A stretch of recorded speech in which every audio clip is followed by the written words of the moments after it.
Thanks again for listening, and join us in building up the kingdom by sharing Pod Apostle with a friend.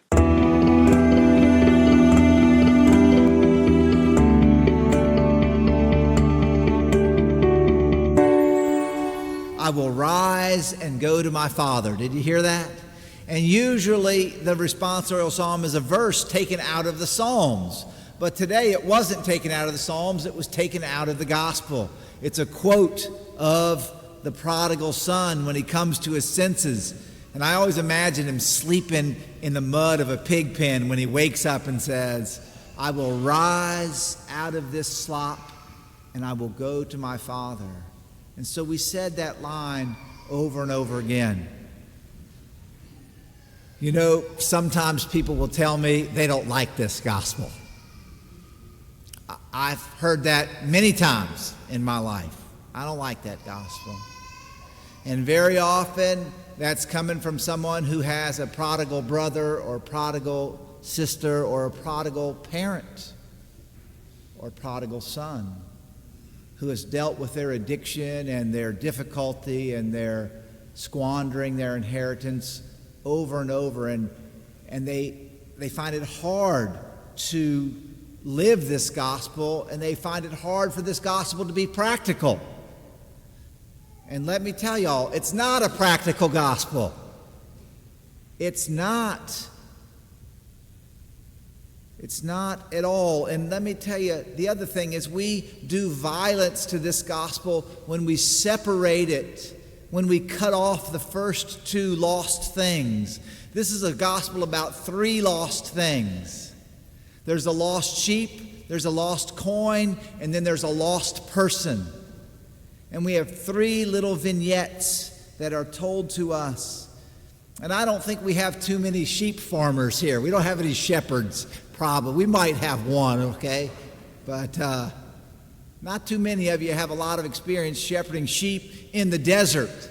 But the first is the setting is you're a sheep farmer, you got 100 sheep, they're in the desert, one gets lost, what do? Write me a scenario, okay? Well, you'd get an F at sheep farmer school if he said, I'd leave the 99 and go find the one, because it's not practical. It doesn't make sense. This gospel is about the value of the individual in God's eyes. It's about your value in God's eyes. So what does the shepherd do? He leaves the 99 that are safe. He goes to find the one. And what does he do when he finds the one? Again, kind of emphasizing the impracticality of the story. He doesn't tap it on the butt and says, back to the pen. He picks it up, puts it on his shoulders, and starts carrying the sheep through the desert. And does he go back to the 99? Apparently not. If you paid attention to the story, he didn't go back to the 99. He went home. And what did he do? Called all his friends and neighbors and said, let's have a party. I found my sheep. And so that's story number one. And then we have story number two. And it's the woman who's got 10 coins.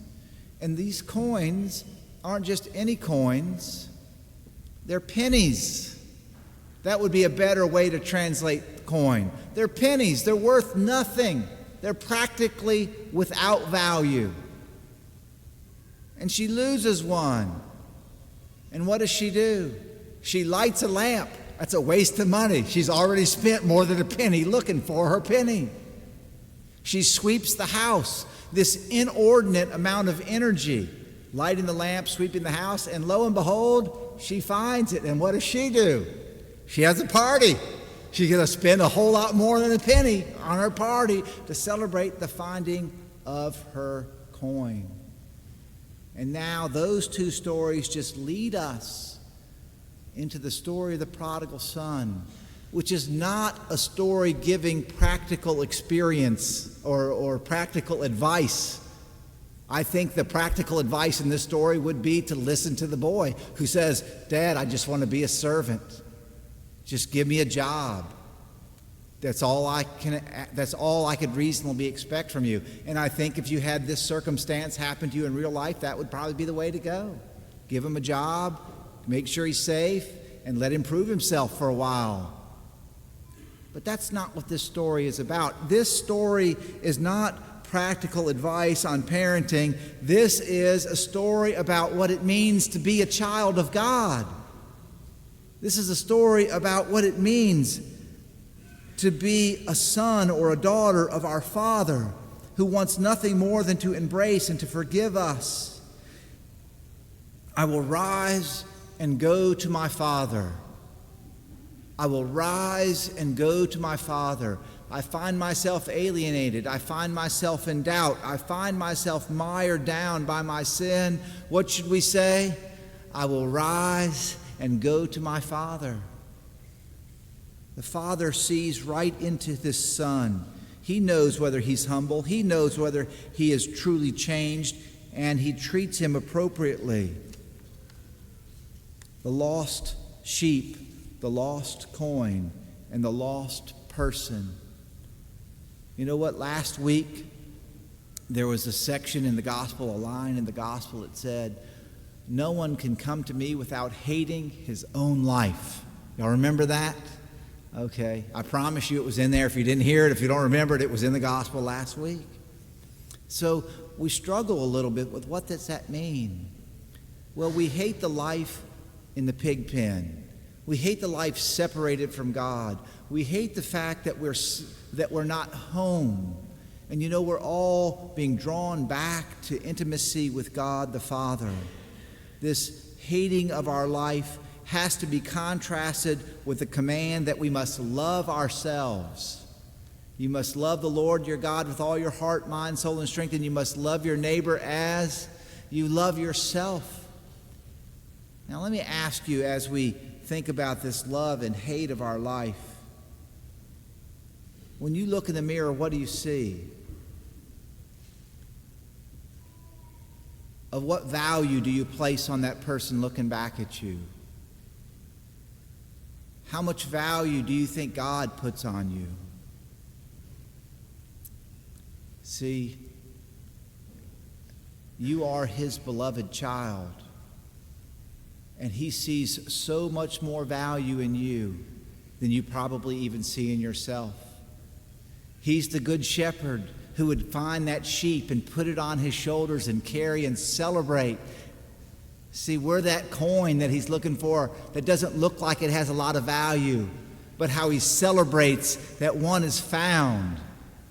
You know, you go out sometime at night, come and look at the moon and the sun and the stars, and you see all of the material creation, and they have no value compared to you, made in the image and likeness of God. That God has stamped his seal in you, that he has breathed his life into you. So this coin and the sheep and the prodigal son, that's us, and sometimes we undervalue ourselves. I will rise and go to my Father. What is it to gain the whole world and lose that value that God gives us?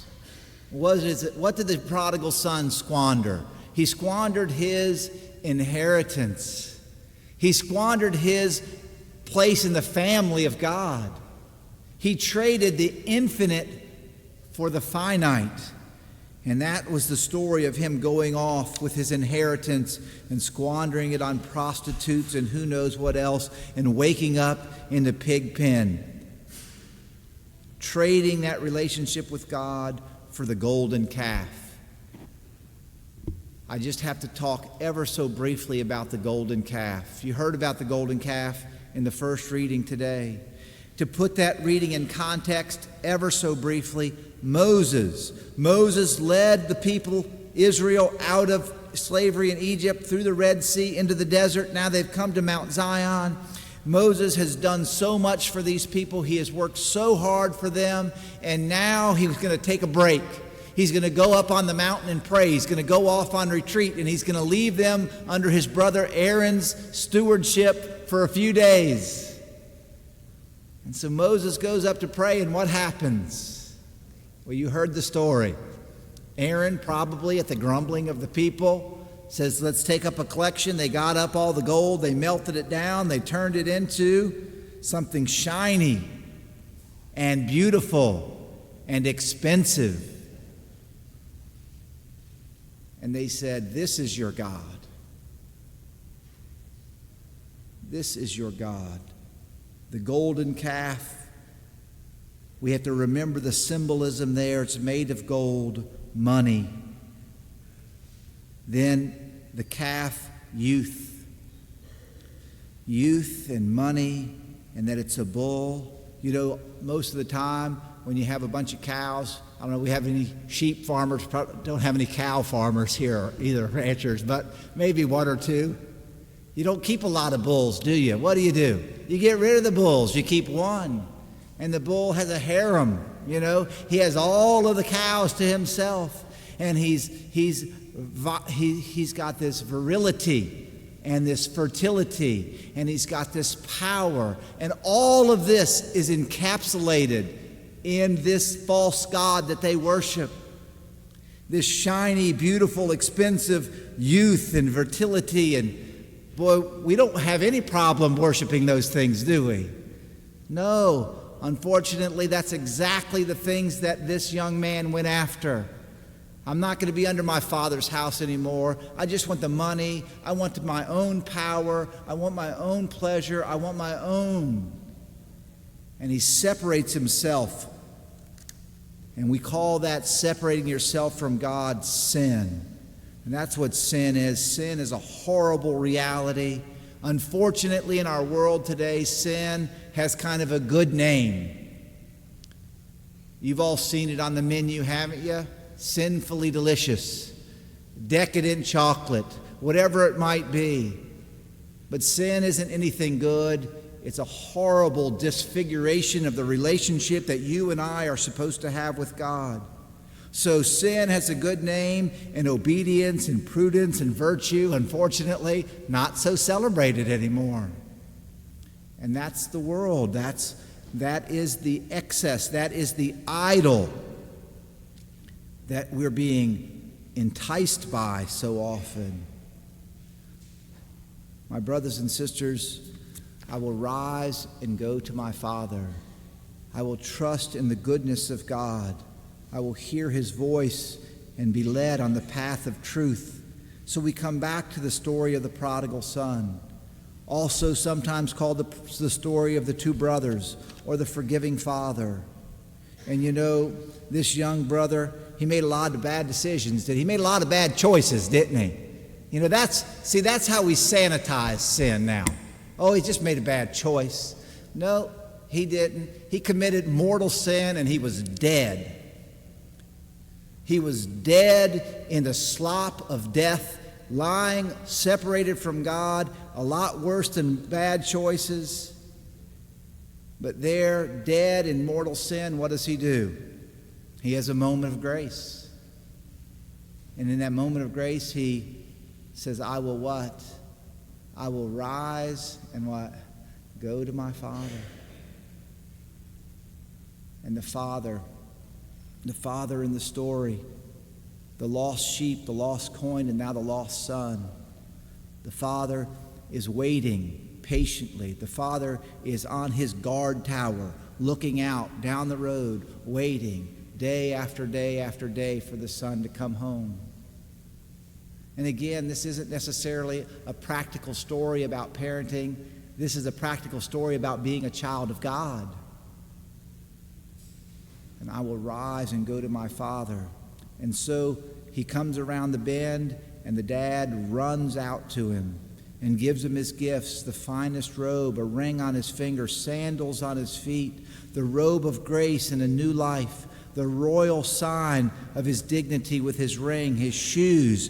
His shoes were something that separated people that were citizens and landowners from people who were slaves and servants. Slaves and servants didn't have shoes, and the children did. And that was just the way the society worked in those days. So we have these gifts given to him. The lost son, a famous gospel. And again, I want to say it's not practical advice on parenting or being a brother or even a child dealing with someone who has lived a prodigal life. Rather, it is practical advice on how to live as a child of God. We have to come back to the story for just one more moment and look at the response of the older brother. How did I begin this homily today? By saying more than one person has come up to me and said, what?